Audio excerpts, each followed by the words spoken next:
आज आपण त्रिकोणी संख्या शिकणार आहोत।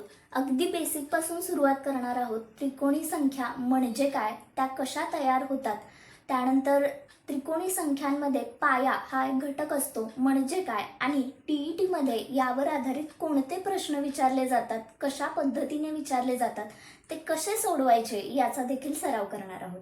तर सुरुवात करूयात त्रिकोणी संख्या म्हणजे काय, अगदी बेसिक पासून।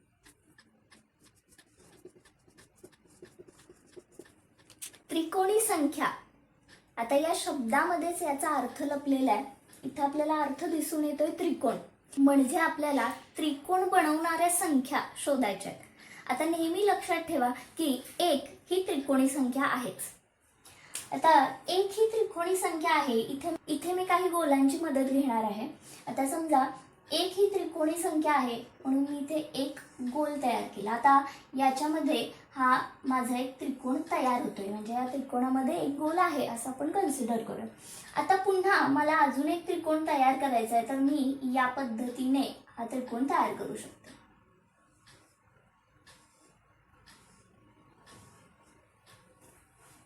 बघा, पहिल्यांदा एक गोल होता, त्याच्यामध्ये मी किती गोल ऍड केले, दोन गोल मी त्याच्यामध्ये मिळवले।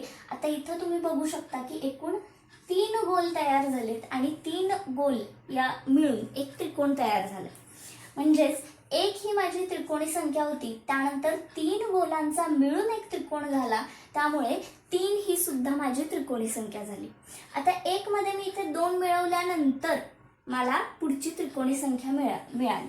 आता पुन्हा एकदा आपण असेच गोल तयार करूयात।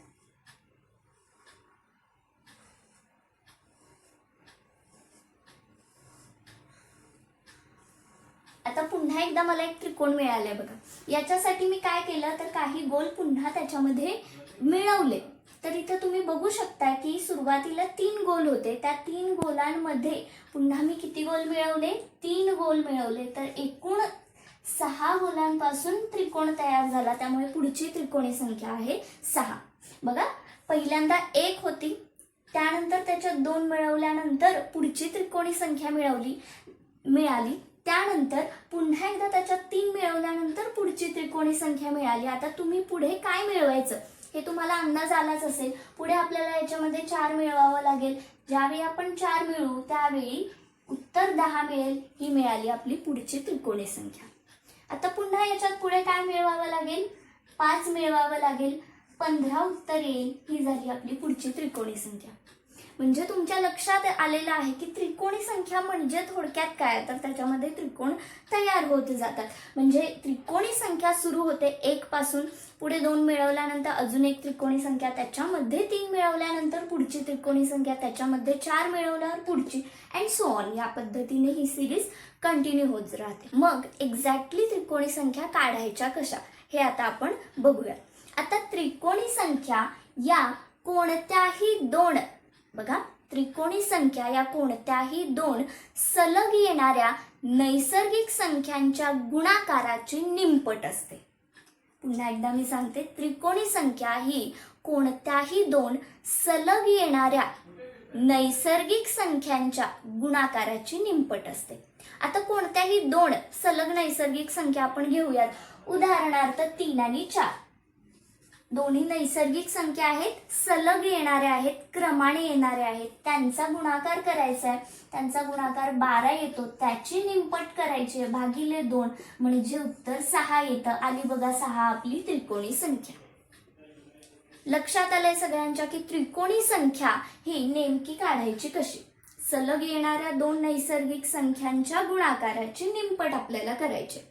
आता मी सुरुवातीला एक महत्त्वाचा तुम्हाला मुद्दा सांगितला की याच्यामध्ये पाया हा एक घटक असतो। त्रिकोणी संख्येचा पाया हा सुद्धा आपल्याला काढता आला पाहिजे, ओळखता आला पाहिजे। त्रिकोणी संख्या कशी काढायची हे तर आपण बघितलं। त्रिकोणी संख्याचा पाया कसा ओळखायचा, तर जी त्रिकोणी संख्या आपल्याला आलेली असते, बघा, जी त्रिकोणी संख्या आपल्याला आलेली असते ती कशावरून आलेली आहे, 2 सलग येणाऱ्या नैसर्गिक संख्यांचा गुणाकाराची निमपट केल्यावर। मग ज्या 2 नैसर्गिक संख्यांचा गुणाकार आपण करतोय त्यामधली सर्वात लहान संख्या हा झाला त्या त्रिकोणी संख्येचा पाया। म्हणजे आता तुम्हाला कळालेलं आहे की त्रिकोणी संख्या काढायची कशी आणि त्याचा पाया सुद्धा ओळखायचा कसा. आता यावर आधारित आपल्याला TET मध्ये कशा पद्धतीचे प्रश्न विचारले जातात आणि ते आपल्याला कसे सोडवायचे याचा थोडक्यात आपण सराव घेऊयात. TET 2025 पेपर 1 मध्ये विचारलेला हा प्रश्न आहे. 3 ही पहिली त्रिकोणी संख्या असेल तर क्रमागत 5व्या क्रमांकावर येणाऱ्या त्रिकोणी संख्येचा वर्ग किती. आता मगाशी आपण त्रिकोणी संख्येचा सिक्वेन्स बघितला होता. त्रिकोणी संख्या सुरू होतात 1 पासून, जसं की 1 नंतर 3, त्यानंतर पुन्हा 6, त्यानंतर 10, 15, 21, 28, म्हणजे साधारणतः इथेपर्यंत तरी आपल्याला या त्रिकोणी संख्या पाठ असाव्यात आणि माहिती असाव्यात. हे अगदी सोपं आहे. आता इथं त्यांनी दिलंय की 3 ही पहिली त्रिकोणी संख्या असेल तर इथं सिक्वेन्स मध्ये आपल्याला ही दुसरी दिसते, पण इथे आपल्याला मांडताना ही पहिली त्रिकोणी संख्या मांडायची. त्यांनी विचारलं ही पहिली असेल तर क्रमागत येणाऱ्या 5व्या क्रमांकावरील त्रिकोणी संख्येचा वर्ग किती. आता ही पहिली असेल तर याच्या पुढची दुसरी, तिसरी, चौथी आणि ही 5वी.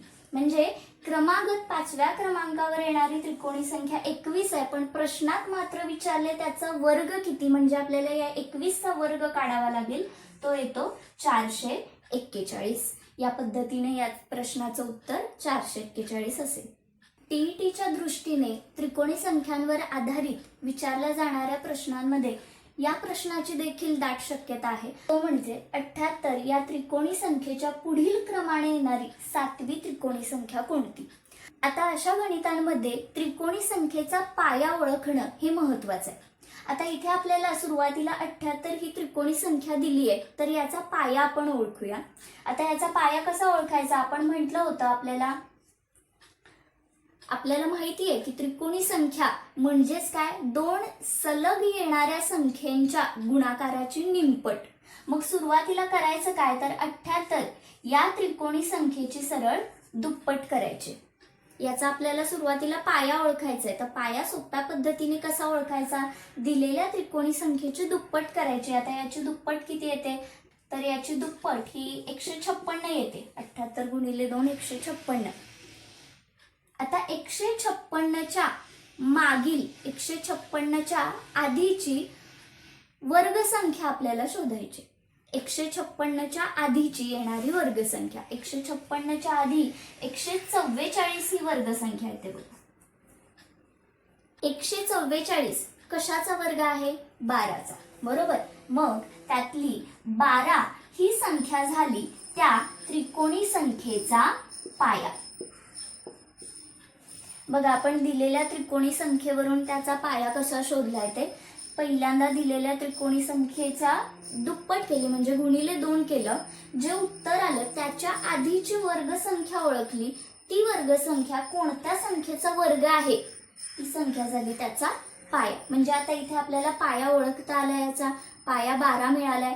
पुढे आपण प्रश्नाकडे वळूया. प्रश्नामध्ये काय विचारलंय की पुढील क्रमाने येणारी 7वी त्रिकोणी संख्या. मग आपण काय करणार, हा जो पाया दिलाय या पायामध्ये 7 मिळवणार. या पायामध्ये आपण 7 मिळवणार तर येतं 19. आणि ही जी 19 संख्या मिळाली ही 19 संख्या या 7व्या त्रिकोणी संख्येचा पाया झाली. मग ही 7वी त्रिकोणी संख्या शोधणं सोपं झालं आपल्याला. काय करायचंय, हा जो 7व्या त्रिकोणी संख्येचा पाया मिळालाय त्याच्या पुढची संख्या त्याला गुणिले करायची आणि त्याला भागिले 2 केलं की आपल्याला पुढची 7वी त्रिकोणी संख्या मिळणार आहे. करूयात मग आपण. याला 10चा भाग जातो. 19 गुणिले 10 उत्तर येतं 190. ही झाली आपली 7वी त्रिकोणी संख्या. बघा मी काय केलंय, सुरुवातीला दिलेल्या त्रिकोणी संख्येवरून त्याचा पाया शोधला. त्यानंतर आपल्याला जितकी त्रिकोणी संख्या विचारली आहे ती मी त्या पायामध्ये मिळवली आणि येणारं जे उत्तर आहे ते 7व्या म्हणजे त्या विचारलेल्या त्रिकोणी संख्येचा पाया झालं. मग त्यावरून मी ती त्रिकोणी संख्या शोधली. हा जर प्रश्न तुम्हाला समजला असेल तर आता स्क्रीनवर असाच सेम दिलेला जो प्रश्न आहे तो देखील तुम्हाला सोडवता येईल. तो देखील सोडवण्याचा तुम्ही सराव करा आणि अशाच नवनवीन व्हिडिओसाठी आमच्या चॅनलला सबस्क्राईब करा. थँक्यू.